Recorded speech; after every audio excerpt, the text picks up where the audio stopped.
Good morning बच्चों। Glow of physics में आप सबका स्वागत है। प्यारे बच्चों, आज का जो हमारा टॉपिक है वो है रेडियो एक्टिव विकिरणों के गुण, properties of radio active radiation.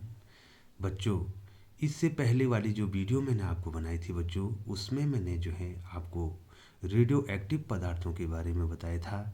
Radio active पदार्थ के नाभिक जो हैं स्वतः ही अल्फा कण, बीटा कण और गामा किरण का उत्सर्जन करते हैं बच्चों। आज जो है बच्चों हमने जो है इनके गुणों के बारे में आपको बताना है, प्रॉपर्टीज के बारे में आपको बताना है बच्चों।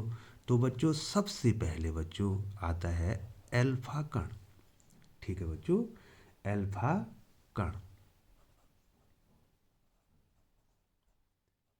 अल्फा कण, ठीक है बच्चों। अल्फा पार्टिकल,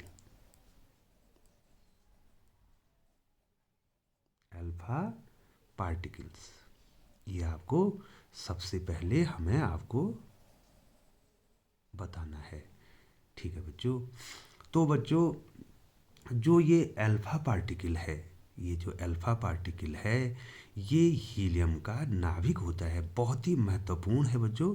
और आपको पूछा जाता है कि अल्फा कण किसका नाभिक होता है। तो अल्फा कण जो है, अल्फा कण हीलियम का हीलियम ट्वाइस He4 का नाभिक होता है। बहुत ही महत्वपूर्ण है बच्चों। अल्फा कण जो होता है बच्चों वो हीलियम का क्या होता है, नाभिक होता है। अब इधर देखिए बच्चों, हीलियम देखिए बच्चों। हीलियम में जो है ये हीलियम है, इसमें प्रोटॉन प्रोटॉन बराबर 2, न्यूट्रॉन बराबर 2 और इलेक्ट्रॉन बराबर 2। ठीक है, हीलियम का ये तो परमाणु है। ठीक है बच्चों। अब होगा क्या बच्चों, इधर देखिए आप, यहाँ पर देखिए, ये जो है उसका नाभिक हो गया। प्रोटॉन दो प्रोटॉन और 2 न्यूट्रॉन। ठीक है, 2 प्रोटॉन 2 न्यूट्रॉन। और इसके बाहरी कक्षा में, इधर देखिए, ये बाहरी कक्षा है, पहली कक्षा, इलेक्ट्रॉन 2 इलेक्ट्रॉन, 2 इलेक्ट्रॉन जो है इसकी बाहरी कक्षा में क्या कर रहे हैं, चक्कर लगा रहे हैं। के पहली कक्षा है, n=1, पहली कक्षा में क्या लगा रहे हैं, चक्कर लगा रहे हैं। यदि जो है ये हीलियम जो है क्या कर दे, इन 2 इलेक्ट्रॉनों को दे दे। ठीक है बच्चों, हीलियम के कक्षीय इलेक्ट्रॉन, यदि हीलियम परमाणु के दोनों कक्षीय इलेक्ट्रॉन को निकाल दिया जाए तो हीलियम का नाभिक बच जाएगा बच्चों। ठीक है, इससे 2 इलेक्ट्रॉन निकल गए। तो जब 2 इलेक्ट्रॉन निकल जाएंगे हीलियम पे तो ये द्विआयनित हीलियम हो जाएगा बच्चों। ठीक है बच्चों, ये क्या हो जाएगा बच्चों, द्विआयनित हीलियम हो जाएगा।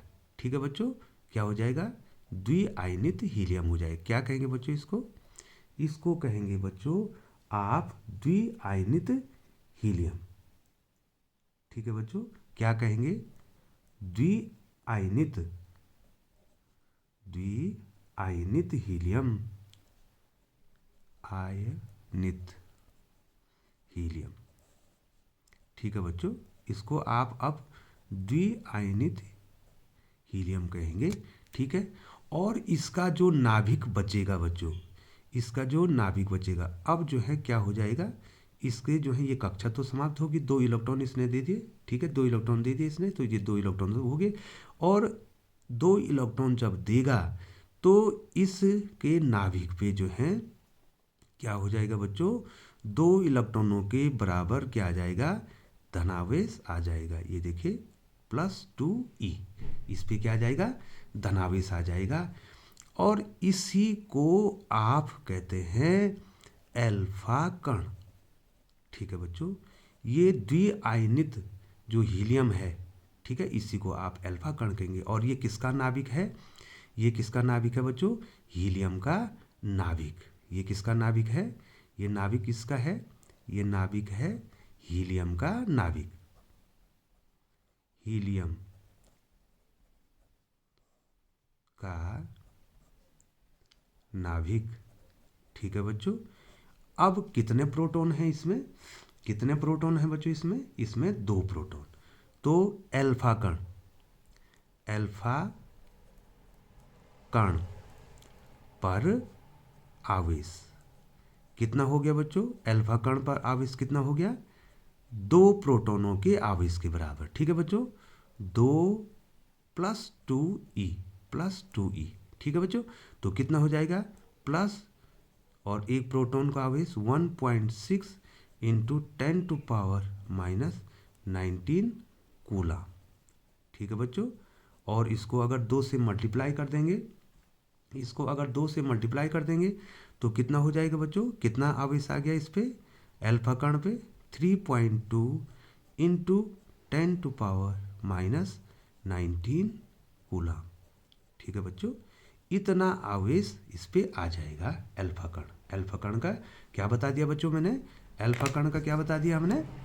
अल्फा कण का आवेश बता दिया। देखिए बच्चों, ये आवेश हमने अल्फा कण का बता दिया है। अल्फा कण का द्रव्यमान, यहाँ पर देखिए, अल्फा कण का द्रव्यमान, अल्फा कण का जो द्रव्यमान होगा वो प्रोटॉन के द्रव्यमान का 4 गुना हो जाएगा बच्चों। ठीक है बच्चों, तो क्या हो जाएगा? प्रोटॉन के द्रव्यमान का 4 गुना, प्रोटॉन के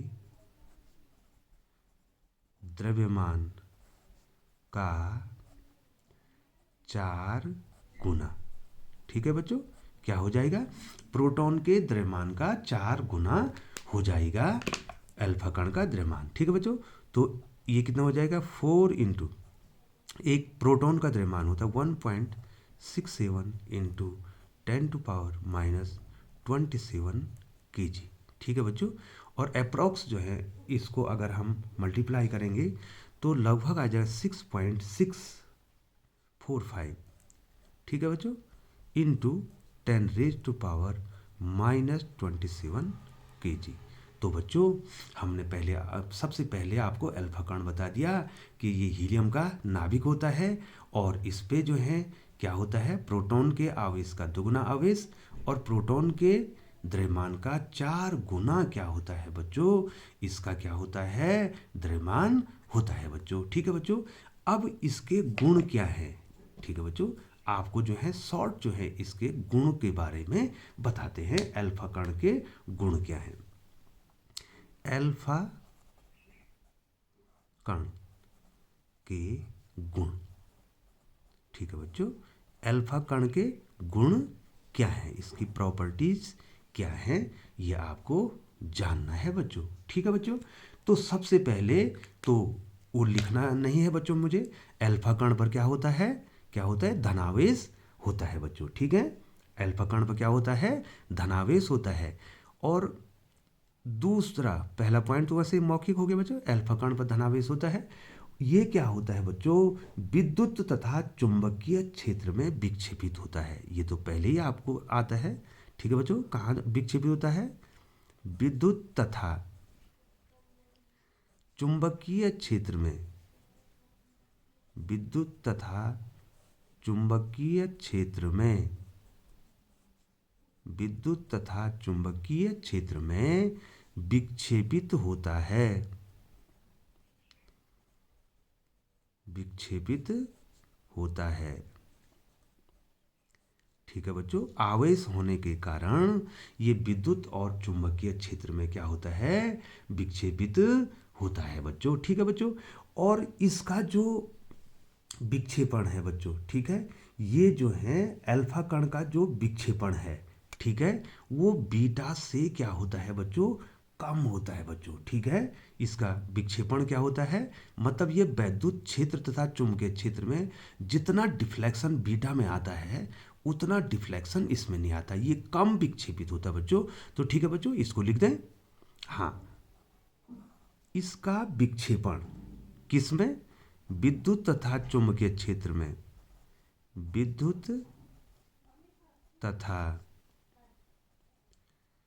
चुंबकीय क्षेत्र में इसका विक्षेपण बीटा से कम होता है। ठीक है बच्चों, किससे कम होगा? चुंबकीय क्षेत्र बीटा कणों की, बीटा कणों से कम होता है। ठीक है बच्चों, आप नोट्स भी बना सकते हैं, मैं आपको समझा भी रहा हूँ। होता है मतलब बीटा कण ज़्यादा विक्षेपित होते हैं वैद्युत और चुंबकीय क्षेत्र में, किसकी तुलना में? अल्फा कणों की तुलना में बच्चों। तीसरा जो इसका गुण है बच्चों, इसका वेग लगभग प्रकाश के वेग के 10वां भाग होता है। ठीक है बच्चों, इसका वेग माने अल्फा कणों का वेग, इसका वेग प्रकाश के वेग अर्थात प्रकाश का वेग c होता है। ठीक है, प्रकाश के वेग का लगभग 1/10वें भाग से भी कम होता है, का 1/10वां भाग या उससे कम होता है बच्चों। ठीक है बच्चों, होता है। तो लगभग जो है ये प्रकाश के वेग से ही चलता है ना, उसका 10वां भाग होता है बच्चों। ठीक है बच्चों, और 10वें भाग से भी कम भी हो सकता है, इतना इसका वेग है बच्चों। फिर एक प्रॉपर्टी और है बच्चों, इसकी आयनन क्षमता सबसे ज़्यादा है बच्चों। ठीक है बच्चों, आयनन क्षमता, ये गैसों का क्या करता है? आयनन कर देता है। ठीक है बच्चों, अर्थात उनके परमाणु से इलेक्ट्रॉन को निकाल देता है बच्चों। ठीक है बच्चों, और इसकी आयनन क्षमता सबसे ज़्यादा होती है। अल्फा बीटा बीटा और गामा से क्या होती है? इसकी आयनन क्षमता सबसे ज़्यादा होती है। आयनन क्षमता सर्वाधिक होती है, सर्वाधिक होती है। ठीक है बच्चों, ये आप नोट्स बना रहे होंगे बच्चों। अब मैं आपको बता देता हूं कि गामा से कितनी होगी। बीटा से तो 100 गुनी होती है अधिक, और गामा से 1000 गुनी, 10,000 गुनी बच्चों। ठीक है बच्चों, ये आयनन क्षमता क्या होगी? इसकी सर्वाधिक होगी, बीटा से 100 गुनी और गामा से 10,000 गुनी। ठीक है बच्चों, ये मैं इसमें लिख नहीं रहा हूँ, आप लिख देंगे बच्चों, लिख दो। बीटा से 100 गुनी और गामा से 1000 गुनी जो है इसकी आयनन क्षमता होती है। तो 1 नंबर का क्वेश्चन ये भी पूछा जाता है आपको कि अल्फा बीटा और गामा में सबसे ज़्यादा आयनन क्षमता किसकी है? कौन गैसों का आयनन सबसे ज़्यादा करता है बच्चों? ये आपको पूछा जाता है। और भेदन क्षमता बच्चों इसकी कम है। ठीक है, भेदन क्षमता कम है इसकी। ठीक है बच्चों, अगर इसके मार्ग में जो है कोई एल्युमिनियम की कोई जो है चादर आपने रख दी, ठीक है, तो ये इसको कम भेद सकता है, भेदन क्षमता कम होती है। भेदन क्षमता सबसे ज़्यादा गामा की होती है बच्चों। भेदन क्षमता, किसी को पेनिट्रेट करना, भेदन क्षमता कम होती है। ठीक है, ठीक है बच्चों, भेदन क्षमता कम होती है। भेदन क्षमता क्या होगी बच्चों? इसकी कम होगी। और बच्चों लगभग जो है, मैं यहाँ पर लिख रहा हूँ बच्चों, 0.006 इतना सेंटीमीटर मोटी, ठीक है, सेंटीमीटर मोटी, इतनी सेंटीमीटर मोटी अगर एल्युमिनियम की चादर है तो वो इसको रोक देगा बच्चों। ठीक है, वो इसको क्या कर देगा? रोक देगा। तो भेदन क्षमता इसकी कम होती है बच्चों। भेदन क्षमता सबसे ज़्यादा गामा की होती है, मैं आगे आपको बताऊंगा बच्चों। अगली विशेषता है बच्चों इसकी, ये फोटोग्राफिक प्लेट पर प्रभाव डालता है। ठीक है बच्चों, क्या करता है? फोटोग्राफिक प्लेट पर, फोटोग्राफिक प्लेट प्लेट पर प्रभाव डालता है।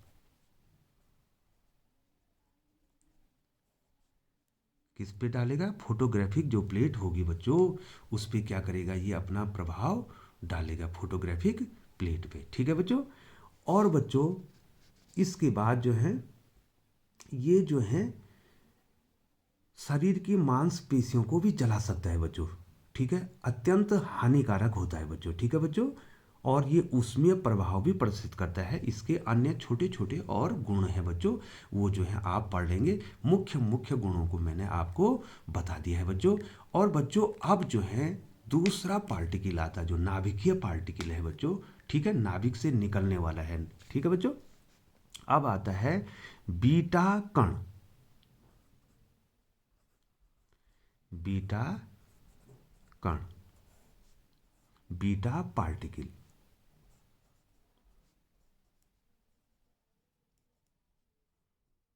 Beta particles. अब बीटा के बारे में आपको पढ़ना है बच्चों कि बीटा क्या है। ठीक है बच्चों। तो बच्चों एक्चुअली ये जो है तीव्र वेग से चलने वाले इलेक्ट्रॉन होते हैं। क्या है बच्चों? ये तीव्र वेग से, तीव्र वेग से चलने वाले इलेक्ट्रॉन हैं ये बच्चों। ये तीव्र वेग से चलने वाले इलेक्ट्रॉन। और कहाँ से निकलते हैं बच्चों? नाभिक से बच्चों। ये कक्षीय इलेक्ट्रॉन नहीं है बच्चों।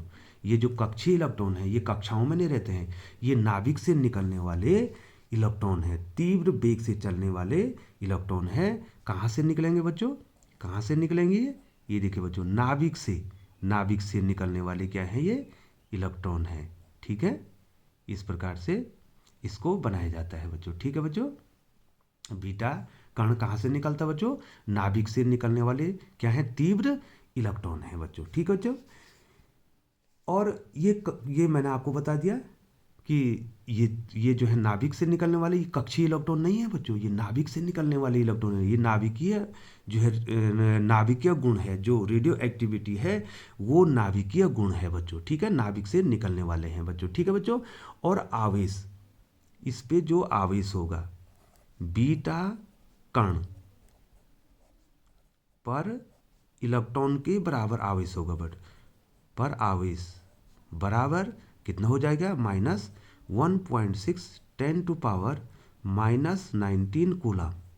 ठीक है बच्चों। जितना आवेश किस पे होता है बच्चों? इलेक्ट्रॉन पे होता है, उतना ही आवेश जो है बीटा कण पर भी होता है बच्चों। ठीक है, तो कितना आवेश हो जाएगा? 1.6 10⁻19 कूलम के बराबर ऋण आवेश होता है। और इसका विराम द्रव्यमान, ठीक है बच्चों, विराम द्रव्यमान, बीटा कण का विराम द्रव्यमान, विराम द्रव्यमान। ठीक है बच्चों। इसका जो विराम द्रव्यमान होता है, जो इलेक्ट्रॉन का जितना द्रव्यमान है, ये 9.1 × 10⁻31 kg। ठीक है बच्चों। ये इसका क्या है बच्चों? विराम द्रव्यमान है बच्चों। ठीक है बच्चों। और बच्चों ये जो है विद्युत तथा चुंबकीय क्षेत्र में विक्षेपित होते हैं। जैसे कौन होता है बच्चों? जैसे अल्फा कण होता है। विद्युत तथा चुंबकीय क्षेत्र में विक्षेपित होते हैं।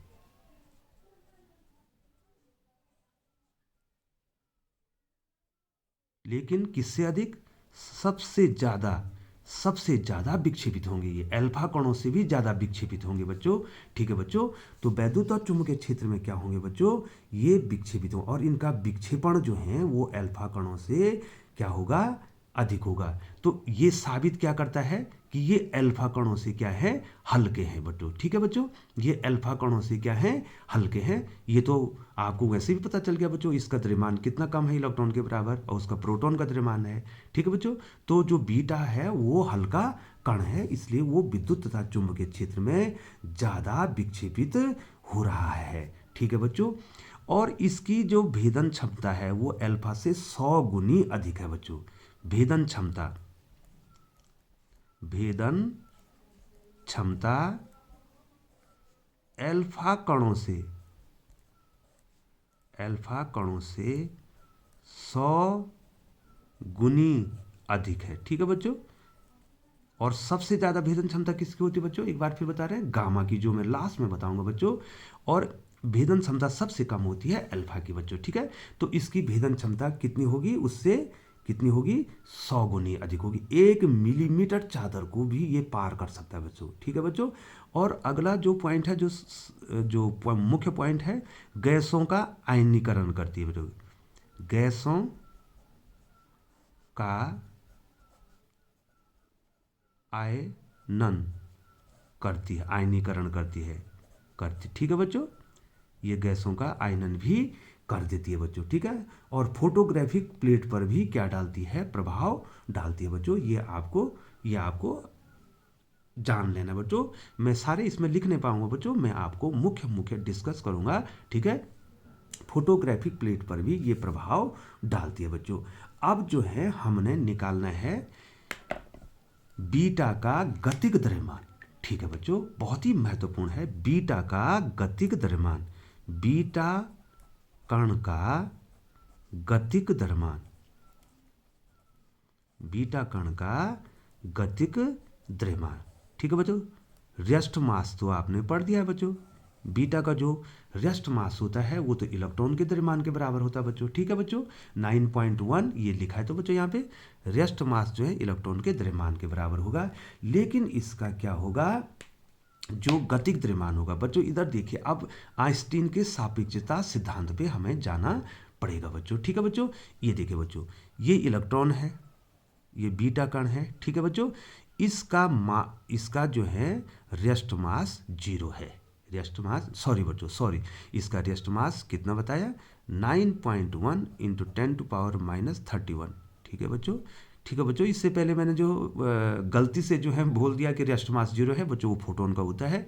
ठीक है बच्चों, हाँ, रेस्ट मास इस 9.1 10⁻31 kg हो गया इसका रेस्ट मास। ठीक है बच्चों, जब जो है बच्चों ये भी वेलोसिटी से गतिमान होता है, कितने वेलोसिटी से, भी वेलोसिटी से जब ये गतिमान हो जाता है बच्चों, तो इसका मास जो है उस वेलोसिटी के अनुसार क्या हो जाता है, चेंज हो जाता है। और वो फॉर्मूला है बच्चों, इसका जो गतिक द्रव्यमान है, m=m0/√/ डिवाइडेड बाई 1 - v²/c²। ये क्या हो जाएगा, इसका गतिक द्रव्यमान हो जाएगा, जहां c क्या है बच्चों, प्रकाश का वेग है, प्रकाश का वेग। ठीक है बच्चों, अगर जो है बच्चों इसका वेग प्रकाश के वेग के लगभग बराबर हो जाएगा, तो इसका मास जो है बहुत ज़्यादा बढ़ जाएगा बच्चों। ठीक है, तो इसका जो है दोनों मास होते हैं, गतिक द्रव्यमान भी होता है, और दूसरा क्या बताया बच्चों मैंने, उसका रेस्ट मास भी होता है, विराम द्रव्यमान भी होता है, और गतिक द्रव्यमान भी होता है बच्चों। तो इस सूत्र के द्वारा हम इसका क्या निकालेंगे, गतिक द्रव्यमान निकालेंगे बच्चों। ठीक है बच्चों, तो ये बीटा कण के बारे में आपको हमने बताया बच्चों। और तीसरा जो है, जो आपको पढ़ना है बच्चों, वो पढ़ना है गामा किरण। अब वो किरण है बच्चों, अब वो कण नहीं है। दो तो आपने कण पर, अल्फा कण है, बीटा कण है। ठीक है बच्चों, और तीसरा जो है बच्चों गामा किरण, गामा किरण। ठीक है बच्चों, ये रे है। ठीक है बच्चों, ये ऊर्जा है, गामा रे, गामा रेज। ठीक है बच्चों, देखो बच्चों, और ये पहले ही जो है आपने जो है पढ़ ली है बच्चों, गामा के बारे में आपने बहुत इससे पहले वीडियो बनाई है, आपने पढ़ा है। गामा जो है बच्चों क्या है, विद्युत चुंबकीय तरंग है बच्चों। ठीक है, गामा क्या है, बहुत ही महत्वपूर्ण है। गामा फोटोन है, गामा विद्युत चुंबकीय तरंग है। ठीक है बच्चों, गामा क्या है, विद्युत चुंबकीय तरंग है। और इसका वेवलेंथ सबसे कम होता है बच्चों। ठीक है बच्चों, विद्युत चुंबकीय स्पेक्ट्रम में सबसे कम वेवलेंथ जो होती है वो गामा की होती है बच्चों। ठीक है बच्चों, ठीक है, ये आगे आपको ये क्या है बच्चों, विद्युत चुंबकीय तरंग है, अर्थात ये क्या है, फोटान है। अर्थात ये क्या है बच्चों, फोटान है। ठीक है, महत्वपूर्ण है ना, ये बहुत ही महत्वपूर्ण है। दूसरा बच्चों, ये विद्युत और चुंबकीय क्षेत्र में विक्षेपित नहीं होता क्योंकि इस पे कोई आवेश ही नहीं है बच्चों। ठीक है, ये क्या नहीं करता है, विद्युत तथा चुंबकीय क्षेत्र में विक्षेपित नहीं होता है, नहीं होता है। ठीक है बच्चों, क्योंकि ये चार्ज तो है ना इस पे, ये तो ऊर्जा है। ठीक है बच्चों, तो विद्युत और चुंबकीय क्षेत्र में विक्षेपित नहीं होता है बच्चों। ठीक है बच्चों, हाँ बच्चों, अगला जो है, जब ये विद्युत चुंबकीय तरंग है तो इसका वेग किसके बराबर होगा बच्चों, प्रकाश के वेग के बराबर इसका क्या होगा, वेग होगा बच्चों। ठीक है, इसका वेग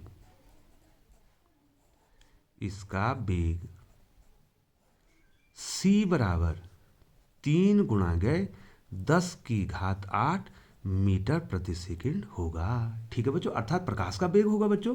ठीक है बच्चों, हाँ, और बच्चों ये गैसों को भी आयनन करता है।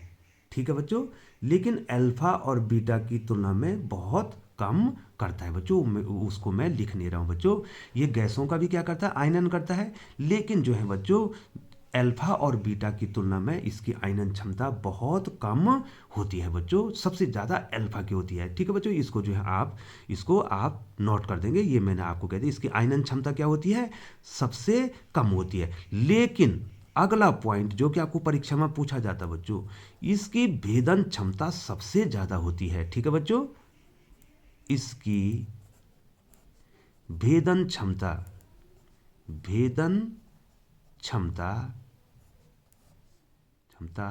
सबसे अधिक होती है, सबसे अधिक होती है। ठीक है बच्चों, इसकी भेदन क्षमता क्या होगी बच्चों, बहुत ज़्यादा होगी बच्चों। ठीक है बच्चों, 30 मिलीमीटर मोटी, कितनी बच्चों, 30 mm, 30 मिलीमीटर मोटी एल्यूमिनियम की चादर को भेद सकता है। ठीक है बच्चों, ये क्या कर सकता है, ये देखिए ये कितनी मोटी है बच्चों, ये 30 mm मोटी एल्युमिनियम की चादर है, इसको क्या कर देगा, ये भेद देगा बच्चों। ठीक है, तो क्या होगा, इसकी जो भेदन क्षमता है बच्चों वो सबसे ज़्यादा होती है बच्चों। ठीक है बच्चों, अब लास्ट में जो है, जो बहुत ही महत्वपूर्ण है आपको पढ़ना है, पीयर प्रोटेक्शन। आपको मैंने बताया था बच्चों, ये क्या होता है, कुछ पदार्थ जो हैं अधिक ऊर्जा वाले, ये देखो बच्चों, कुछ जो पदार्थ होते हैं वो क्या करते हैं, उच्च ऊर्जा के जो, ये देखो बच्चों, उच्च ऊर्जा के जो गामा फोटोन हैं, उच्च ऊर्जा के गामा फोटोन।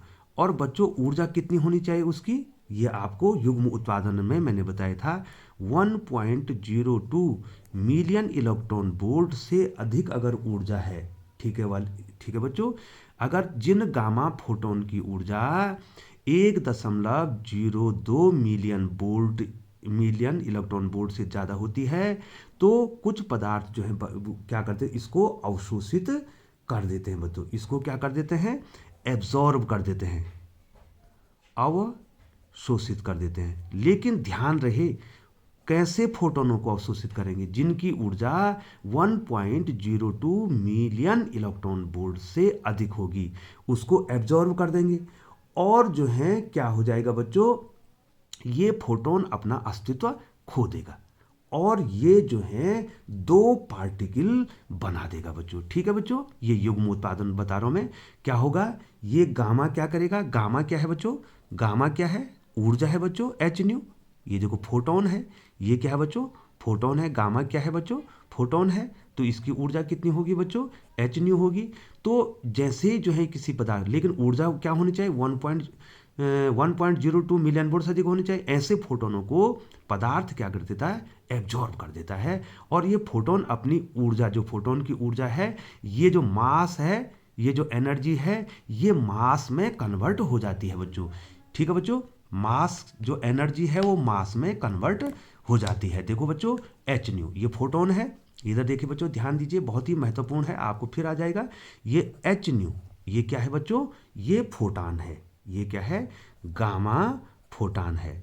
ठीक है बच्चों, इसकी ऊर्जा कितनी होनी चाहिए, 1.02 से अधिक होनी चाहिए। इससे कम वाले फोटोन अवशोषित नहीं होते हैं बच्चों। ठीक है बच्चों, अब ये क्या कर देगा, ये गामा फोटोन जो है, ये एनर्जी जो है, ये मास में कन्वर्ट हो जाएगी और दो कण बना देगी, electron as well as positron. ये देखो, ई प्लस, ई माइनस और ई प्लस।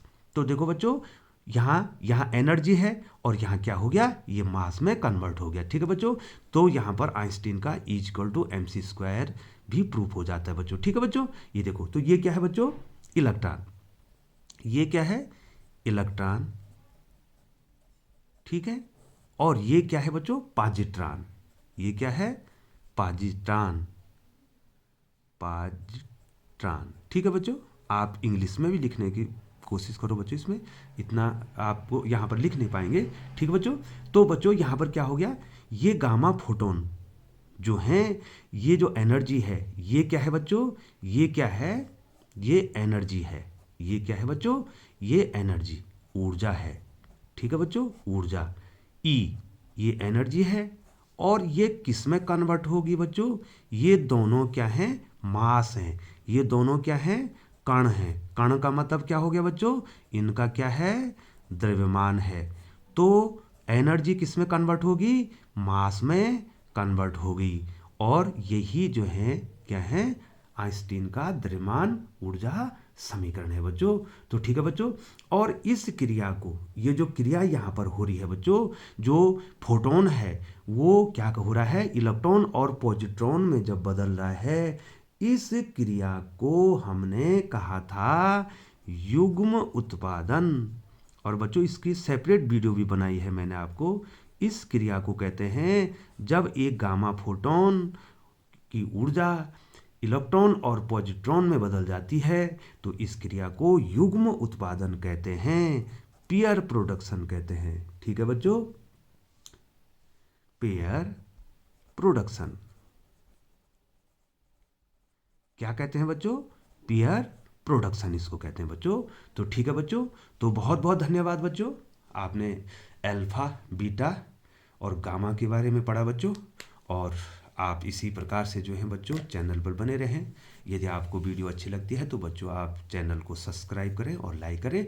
बहुत बहुत धन्यवाद बच्चों, वंस अगेन।